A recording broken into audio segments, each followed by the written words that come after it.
Podcast de Colombia Risk Analysis. Es un espacio donde cada semana analizamos la noticia del momento. Únete a Podcast y patrocina nuestros episodios. Juntos podemos unir las decisiones con el análisis. Escríbenos para tener más información.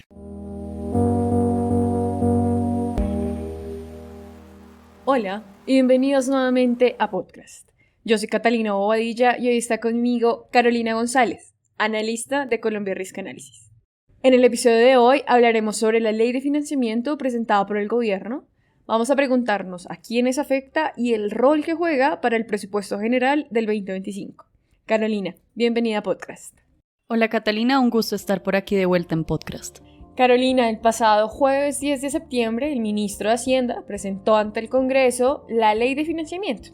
Los debates por la situación fiscal del país y cómo afectaría a ciudadanos y empresas claramente no se hicieron esperar.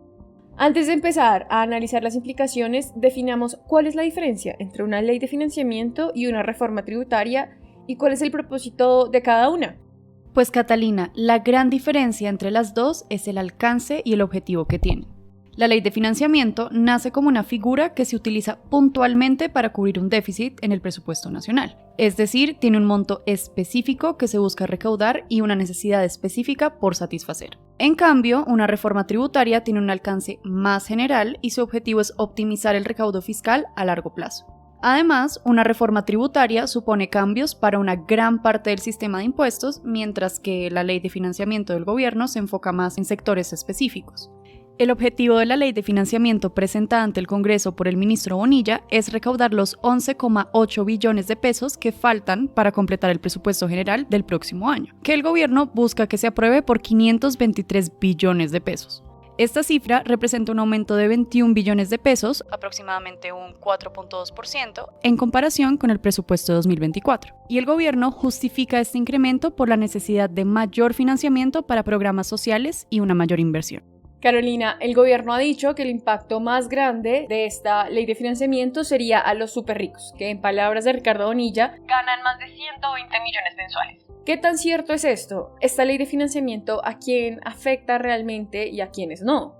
Pues que esta ley solo afectaría a los superricos es parcialmente cierto. Por un lado, el ministro Bonilla ha dicho que en el proyecto de ley no está contemplada un alza del IVA, es decir, no se toca este impuesto para no aumentar el costo de la canasta familiar. Otra cosa que no se modificará es el umbral para la declaración de renta, que se mantendrá en la cifra estipulada para 2024. Uno de los puntos del proyecto de ley enfocados hacia los ricos es el aumento de la tasa de tributación para los declarantes de renta con ingresos anuales superiores a los 1.500 millones de pesos, o como decías, 120 millones de pesos mensuales, según las cifras del ministro Bonilla. La tarifa para este rubro subirá del 39 al 41%, mientras que el resto de grupos de tributación, todos de ingresos menores, se mantendrán. Adicionalmente, la ley plantea cambios para el impuesto al patrimonio y las ganancias ocasionales. El grueso de la propuesta apunta hacia aumentar los impuestos a varios sectores específicos.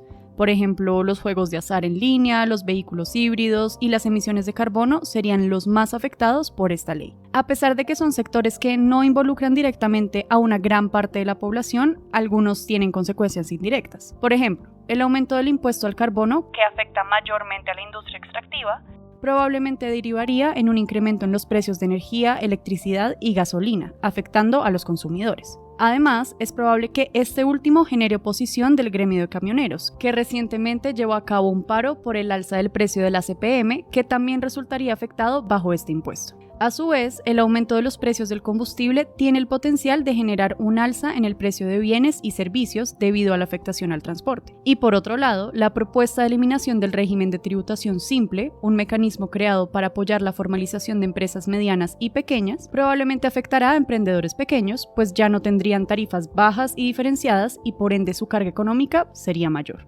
Carolina, aparte de la discusión que acabaste de analizar, otro factor importante en el debate es la situación actual del presupuesto general del próximo año. ¿Qué tiene que ver esta ley de financiamiento con el presupuesto del próximo año y por qué se habla de ellas en conjunto? Como está planteado por el gobierno, no puede haber una sin la otra. Como mencionamos anteriormente, el monto inicial presentado por Minhacienda para el presupuesto de 2025 está desfinanciado y el gobierno busca suplirlo mediante esta ley de financiamiento. Es decir, que si no se aprueba esta ley y el monto inicial del presupuesto se mantiene, de entrada existirá un déficit fiscal en 2025. No obstante, esta no es la primera vez que una propuesta de este tipo se ha presentado en el Congreso. En 2019, durante la presidencia de Iván Duque, su gobierno planteó precisamente la misma estrategia. Los trámites del presupuesto del próximo año ya vienen con retrasos. El monto debió haberse acordado para el 15 de septiembre, pero esto no sucedió porque las comisiones económicas del Congreso lo rechazaron y no hubo un consenso para reducir la cifra a tiempo. El próximo plazo a cumplir en el trámite de la ley del presupuesto es el 25 de septiembre, cuando debería aprobarse en primer debate.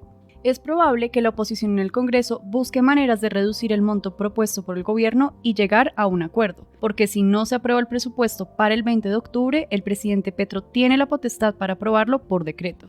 Y pues eso no les conviene. Sin embargo, la negociación será difícil, pues el gobierno está determinado en mantener su monto inicial y la oposición se ha negado a aprobar un presupuesto desfinanciado, incluso si viene acompañado de una ley de financiamiento. Además, ya han surgido dudas sobre si esta ley realmente cubriría el déficit del presupuesto. Cabe destacar que si el monto negociado resulta menor que el propuesto por el gobierno, la ley de financiamiento no sería necesaria y probablemente se archivaría. La carrera por aprobar el presupuesto general será mucho más intensa en el tiempo que resta, con ambos bandos mostrando poca disposición para negociar, lo que dificultará llegar a un acuerdo y probablemente implique un largo periodo de debate. No obstante, es poco probable que la oposición se exponga a llegar a aguas no navegadas, es decir, un presupuesto por decreto presidencial. Que se nos olvida que un Estado que no cobra los impuestos necesarios no puede garantizarle los derechos a la ciudadanía. Y hasta aquí este episodio de podcast. Muchas gracias por escucharnos.